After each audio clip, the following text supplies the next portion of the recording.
रीना एक मध्यम परिवार की लड़की थी, लेकिन उसकी भाभी शिवानी एक बड़े घर की बेटी। शिवानी की शादी अभिषेक से लव मैरिज थी। अरे भाभी, ये कितना अच्छा सूट पहना है आपने। काश ऐसा मैं भी पहन पाती। अरे क्यों नहीं रीना, वैसे भी तुम्हारा और मेरा नाम तो एक ही है, जब मन करे पहन लेना। भाभी, आपको आपके पापा ने कितने अच्छे कपड़े गहने दिए हैं। मैं उनकी इकलौती बेटी जो हूँ। बेटी तो मैं भी इकलौती हूँ, लेकिन क्या करे, पापा है नहीं, पता नहीं कैसे होगी मेरी शादी। तभी वहाँ शिवानी की सास आ जाती है। अरे क्यों नहीं करेगा भाई तेरी शादी धूमधाम से, आखिर जिम्मेदारी है तो उसकी। और वो दिन भी आ जाता है जब रीना की शादी तय हो जाती है। अभिषेक, क्या हुआ? आप इतने परेशान तो कभी नहीं दिखे, कोई बात है तो बताइए मुझे। अरे शिवानी, वैसे तो शादी का सारा इंतजाम हो गया है, लेकिन गहनों का रेट तो आसमान छू रहा है। कैसे क्या करूं, कुछ समझ में ही नहीं आ रहा। थोड़ी देर में शिवानी अपने पूरे गहने अभिषेक के सामने रख देती है। ये लीजिए, गहनों का इंतजाम भी हो गया। अरे नहीं नहीं शिवानी, मैं ये गहने किसी हालत में भी नहीं ले सकता। ये तुम्हारे पिता ने तुम्हें दिया था और तुम हो कि। तभी वहाँ सास आ जाती है। अरे तो क्या हुआ, इसकी तो हो गई ना शादी, अब किसे दिखाने हैं इसने गहने। सास गहनों का डिब्बा शिवानी के हाथ से लेकर वहाँ से चली जाती है। रीना की शादी धूमधाम से होती है और अब वो बड़े घर की बहू बन जाती है।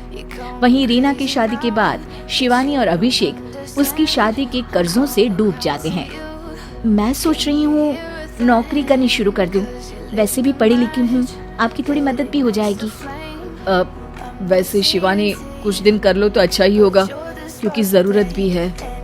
अब शिवानी भी नौकरी करने लगती है और घर खर्चे में अभिषेक का हाथ बटाती है। एक दिन शिवानी, रीना का फोन आया था, कह रही थी कि आने वाले त्योहार में उसके ससुराल जाना है। ठीक है माँ। अरे ठीक तो है, लेकिन एक काम कर लेना, उसके सास ससुर से लेकर पूरे खानदान के कपड़े मिठाइयाँ सब ले आना, और हो सके तो रीना के लिए छोटे से कान में पहनने के बूंदे भी।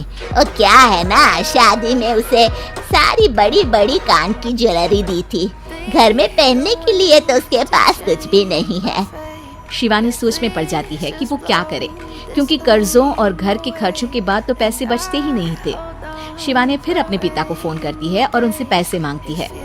देखो शिवानी, मैंने तुम्हें शादी के वक्त ही मना किया था कि ऐसे घर में शादी करनी ही नहीं चाहिए। अरे अभिषेक को शर्म आनी चाहिए जो ससुराल से पैसे मंगवा रहा है। शिवानी को पिता की बात पर गुस्सा आ जाता है। आप मेरे पिताजी हैं और मैं परेशान थी इसलिए आपसे मदद की उम्मीद की पापा। अभिषेक को तो पता भी नहीं है कि मैंने आपसे पैसे मांगे हैं। शिवानी सोचती है कि वो अभिषेक से बात करे, लेकिन फिर उसे लगता है कि वो टेंशन ले लेगा। तभी शिवानी की नजर हाथ के कंगन पर पड़ती है, सीधे बाजार जाती है और उसे बेचकर ननद के घर ले जाने का सारा सामान लेकर आती है और सास के सामने रख देती है। हाँ ठीक है, लेकिन फल थोड़े और अच्छी क्वालिटी के होने चाहिए थे। शिवानी कुछ नहीं कहती, वहाँ से चली जाती है। एक दिन शिवानी, रीना का फोन आया था, बहुत रो रही थी। क्यों माँ, क्या हुआ? सब ठीक तो है ना उसके ससुराल में? अरे तूने तो उसकी नाक ही कटवा दी। अब मैंने क्या कर दिया माँ?